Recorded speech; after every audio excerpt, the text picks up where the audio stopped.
Hello ladies and gentlemen, and welcome back to another episode of Hermitcraft Season 6. Today is a special day. Today is a very special day, and I'm very excited because today I want to take my new addiction of making concrete. And I know that sounds really weird because making concrete is, generally speaking, one of the worst things that I can think of in Minecraft. Like, it's super grindy and quite boring, but with this machine, it's so fun. It's so much fun. But like I said, I want to take my new addiction of making concrete into making diamonds, because I am on a quest. I'm on a quest to get 1,000 diamonds so that I can finally bring back Hermitcraft. We are currently at exactly 520 diamonds. I thought I was very smart when I did the math for this in the last episode, but I mean, it's really just this plus this is 10 times the amount is 10 amount times 52 is 520. Wow. Can't even speak. I can't even speak. Before we can make the shop, I've received a message from MumboJumbo saying that he has placed down some very important signs in my main storage room that I need to read here in my, he said Mushroom Island. So, I mean, that's definitely this base. However, there's not a single sign in my main storage room. Maybe he was mistaken of what's my main storage room. I know Ren did when he left me the messages of the Grim Reaper. He thought that that was my main storage room. I mean, clearly this doesn't even look like a storage room, right? There's nothing about this that makes me think of a storage room. And there's also no sign here. So I guess Mumbo didn't make that mistake. If he would have placed down the signs here, he must have said prison. Because you can clearly see that this is a prison. Maybe a trading hall, but probably prison. Nope. Nope. I mean, where would you even place signs? In the smelter? Nothing here. Aha! Yeah, okay, this makes sense. This makes sense to think that it's a storage room, because it's definitely storage silos. Wow, this thing looks absolutely massive. I really do want to finish this. I really do want to get the design around this thing and try and stock it. Anyway, what does these signs say? Hey Iskall, I built a skin unjumbler so you can fix your skin. You will no longer be jumbled, but you will still be ugly. What? Wait a minute. I'll still be ugly? I mean, I will agree that that face is oof. Oof, it is so terrible. But I've grown to like the Mumbo vest outside my architect suit, if I'm honest. I mean, that's not the worst look, is it? A black vest with a red tie and my green suit underneath. I think that's pretty fancy. But the face, though, the face is just terrible. And we've been spared because of the bro code to not see that face. But every time I'm in my creative redstone world, I have to live with seeing this. Yeah, I have to live with seeing this, and this is this is not a great sight. The eyes are so tiny, and I just look, I don't know, I really don't like the goatee. So first things first, we are definitely gonna use Mumbo's UNJUMBLER. Now, Mumbo didn't actually say or specify where this UNJUMBLER is, but I'm assuming that it's over at HermitVille, right by the other things. I see it. I see it. Oh my goodness, that looks insane. That looks absolutely ridiculous. Is this actually a red? It is a redstone contraption. That is a piston feed tape machine by the looks of things. And that, oh, that looks incredible. I mean, to me, this just looks like a classic MumboJumbo redstone contraption using different colors for wires even, and that sort of stuff. That is looking super complicated. I wish I was a genius at stuff and things. I wish I could do feed tapes and piston mechanics and things like that. Anyway, I can't wait to test this out. So I guess this is like the center. There is a book. To anyone who has run into issues with their skin, this machine is for you. It will unjumble any player who walks into it, fixing their skin and returning it to normal. Important, do not use the skin unjumbler if your skin is not jumbled. Is this even a word? Unjumbler or unjumbling? When you press the button, stand within the lamps. The animated diagram should transition from a jumbled multicolored mess to all green, marking that the process is complete. Before you leave, please reset the machine by pressing the button again. Make sure you stay outside of the lamps, otherwise I honestly don't know what will happen. Oh, and by the way, it costs 20 diamonds? Wait a minute. Mumbo is charging me for this service? I mean, in all seriousness, who else is in the need of an unjumbling mechanism? It's just me and Mumbo, right? We are the only ones who are jumbled. That being said, has this sold? Oh, hello. Yep. Okay. Someone has used the desaturator. That is epic, and that is 20 diamonds. I didn't think anyone would actually use it. But that is 20 diamonds to pay Mumbo. I feel a little bit weird about paying 20 diamonds. I mean, I gave him the service for free. Granted, it wasn't tested, and I'm assuming that all of this is tested and stuff like that. So, alright, we'll pay the 20 diamonds. Where do I put it? Why are there 2 chests? That's confusing. That's better. And I'm so ready. I'm so ready to get rid of this skin. But mostly, I'm so ready to get rid of this face. I mean, it cannot get worse than that. Alright, so 20 diamonds goes in and press the button. Oh my goodness, this is so loud. That looks amazing though. Is that it? Is it done? I don't feel any different. I look different. What? Wait a minute.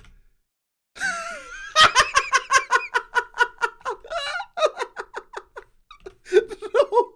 Oh no, I see.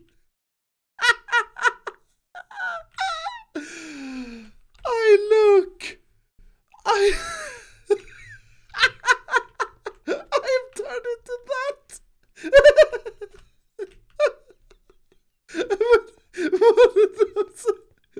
That's not what it was supposed to do. Oh no. Oh no.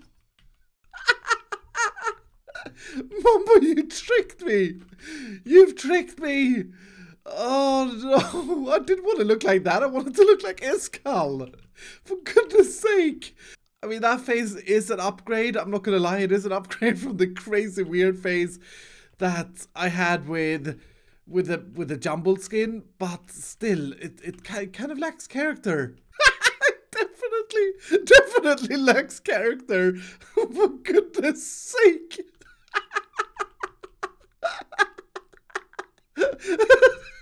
What even is this skin? Oh no, Mumbo, what have you done? This is almost one of those I am stone skins, but in this case I am green. Concrete, lime, terracotta, and lime concrete. It is awful. It's awful, but I guess this is my life now. I feel like I need to have a chat with Mumbo about the 20 diamonds he charged me to look like this. I mean, fittingly enough, I kind of look like a concrete man at the moment, which I guess makes sense considering my main task for today is to build a brand new shop selling concrete. But still, I mean, I feel like I paid 20 diamonds for something that didn't work, so I may have to have a chat with him. And also, I mean, I don't know what can be done. I genuinely don't know what can be done to fix this. Anyway, I'm in the process of gathering up the resources that I'm gonna need for making my concrete shop today. And so far, I got 2 full shulker boxes of grey concrete that I want to use for the build, and almost 2 shulker boxes of white. But I definitely want more white, and then I also need some stock. I'm just gonna go ahead and admit it. I'm totally addicted to this thing. I mean, would you blame me though? Look at how insanely fun this is to make concrete. This is all I gotta do, and ever so often I get to hear a big explosion. That's when I know that I just made 250 concrete. 25,000 blocks of concrete, and then out of blue, it blew up again. I'm so sad right now, and I have no idea. It doesn't make any sense whatsoever that it would work for that long and then just blow up, unless it's like lag related, as in when another like hermit logs on and the server lags a little bit or loads their base or whatever.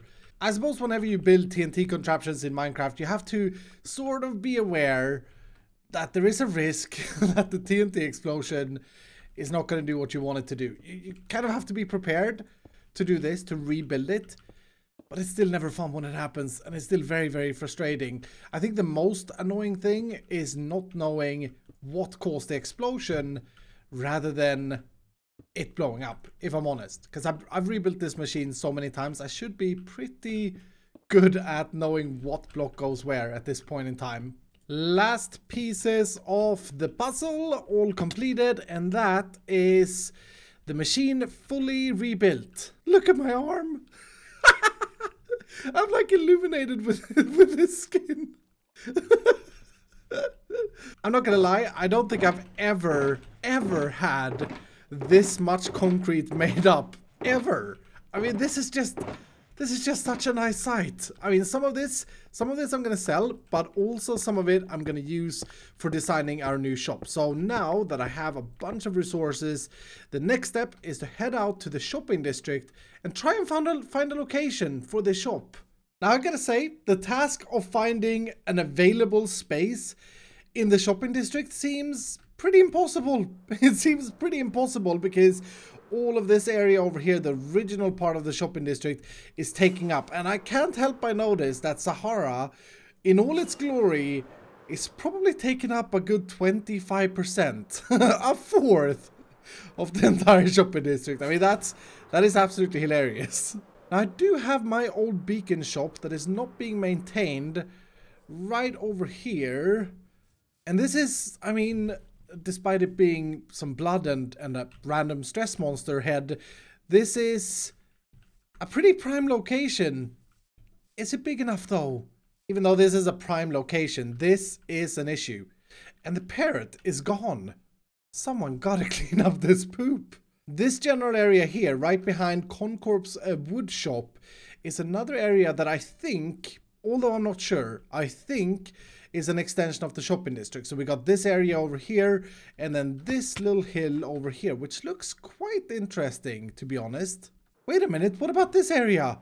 This is definitely the extended shopping district, right? We have the wool shop, which I guess sells things for free. We got the new glass shop, and the totem of Undying. Is this a shop? That's a shop for sure. I don't even dare to go in there. And then this thing, which is the lamp shop, I think, the Python made. I mean, this is a pretty cool spot, isn't it? It got the G-Team base over there, and I really like this ghost house of glass and the cherry blossom. I think I found a winner. Now I just need to figure out what I want to build. I am a big fan of button panels. So you go into the shop, and instead of looking in a chest or anything like that, you click a button for the item that you want. Now the trouble with that is many times that the shop sells too many items for that to be viable. However, I think we could make it work because we are at very most, we're stocking 16 different colors of concrete. So this would be 1, 2, 3, 8. So then what I'm thinking is we would specify the color of the concrete that we're selling on top, and on the bottom here we would have our buttons, so you select whatever you want to buy. I really do like stock indicators.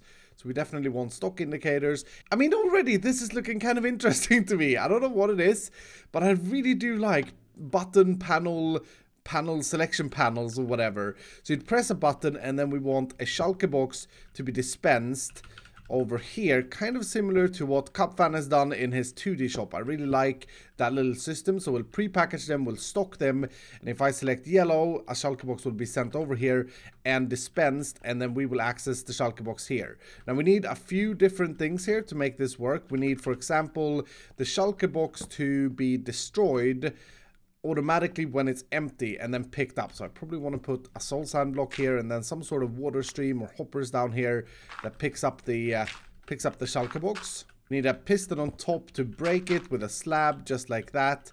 I mean, this should be fairly simple. Inspired by Mumbo, I started building this circuit using colored wool, which I never ever do. And then I realized I think this is it. I don't think it needed another another circuit anywhere. This should actually be it. So if I send a shulker box here, that should get dispensed, and when I empty it, it should get killed. Yeah. I mean, that's very, very simple. So next I should try and figure out the panel for the selection. So if I press this button, I want it to dispense a shulker box that is white or has white concrete over here. And the way I'm going to do that is we're going to have an ice path running over this way. And then I suppose we'll have a dropper like that. And I also do want to be able to do the stock keeping. So I may actually want to switch this over so that we put the lamp down there. That will power that dropper that will drop down the items there. Then we want to make sure that we can keep a stock at this as well. So I suppose we'll have a comparator there and then just link that all the way around underneath this block there back to that light. So something like that should probably suffice. So if anything is in this, that light turns on. Great. Yeah, doesn't need to be more complicated than that. And I get to use my different wool. Now, is this going to... Oh, that may actually not be good stack though, because a shulker box weighs more than 1 redstone dust, I think. It weighs 2 redstone dust in a dropper. So to stack these, the next one I'll just build out, I guess. And I should be able to get around touching the redstone. And I get to use 2 different colors of wool, which is great. It's great. And on top of these droppers, I can fit some nice, easy access restock chest, and I'll try and hide those best I can, but that's looking pretty good. The only thing is that we got 8 droppers, or there will be 8 droppers sitting along this line, and water stretches 8 blocks, so that means we're gonna have to have a source block here because I want to send them on an ice stream. I could just send them in hoppers, to be honest, but oh, maybe I should have done that. I could have built this completely different if I did. Yeah, but the only issue that I'm having is whether or not this shulker box will have enough momentum to continue traveling if that is not a water block. One of the things I've always forget to bring to projects seems to be ice. I use it in almost every single project that I do, but I never ever carry it around with me. I mean, I got a massive ice farm. I should just make myself an ice box. But anyway, looks like Stress Monster has restocked her shop, so yeah, I'm just gonna be lazy and buy it. Hopefully this will send the shulker box through. Yes. That didn't even look like any problems whatsoever. Ah, that seems fine. Now all I gotta do is repeat it 6 more times here and 8 more times there. And then the idea is that I connect this water stream up to these hoppers using as little hoppers as possible because, well, items are gonna travel faster on ice. Something like that. And then just break this and replace this with ice. I didn't realize that the video was already at 17.5 minutes. I mean, where did the time go? We did the unjumbling, and then did I ramble that much throughout building the redstone components? Anyway, once I saw that, I decided that I had to speed up the video or speed up this because I did really want to try and get at least the shop up today, not necessarily getting it all done, but getting the shop up together. So I duplicated the redstone system that I did on the other side, and then I realized that I had absolutely no idea what I wanted to do for the build, so I spent about 5 hours just doing nothing. And I don't know if that's just me, but usually I just jump around and waste food in Minecraft when I'm out of ideas. And eventually I started making a box, and I decided I wanted to try and make something that looked a little bit like concrete, but without being just like one box of color, because obviously a concrete block is just one monocolored block.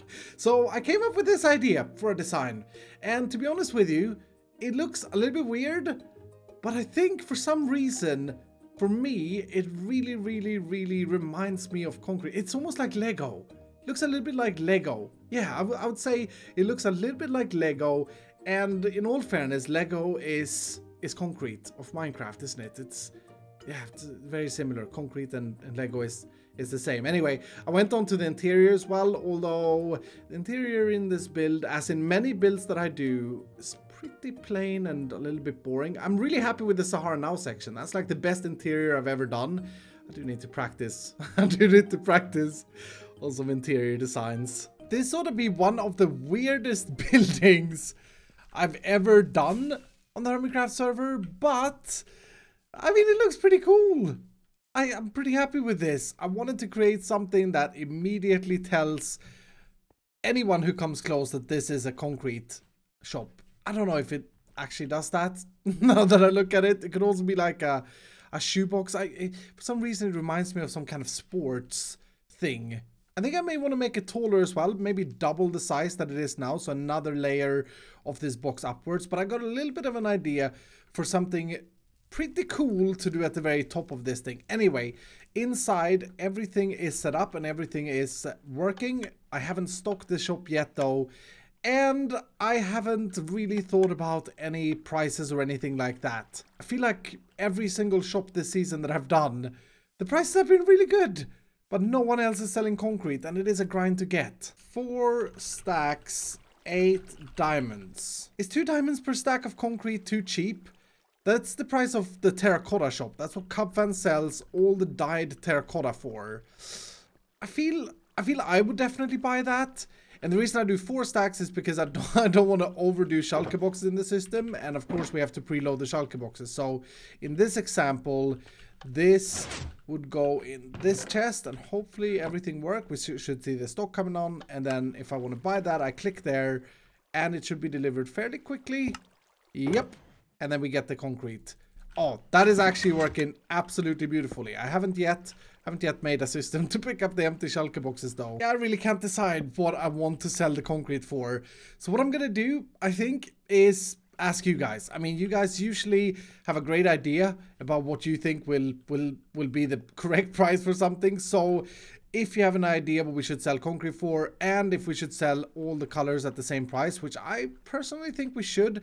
I'm not going to overstock on the unpopular colors, these colors over here, and the orange I don't think is used that much. Opening soon. Anyway, ladies and gentlemen, that's going to do it for today. I really do hope that you've enjoyed the episode. If you did, do hit the like button down below. Don't forget to suggest some prices down below in the comments. And if you're brand new, consider subscribing, and I will see you dudes in the next... I gotta do something. I gotta do something about this skin as well, don't I? I recorded this episode over the course of 2 days, so I'd completely forgotten. I've completely forgotten how I look. Anyway, yeah, like I said, I'll see you dudes in the next episode.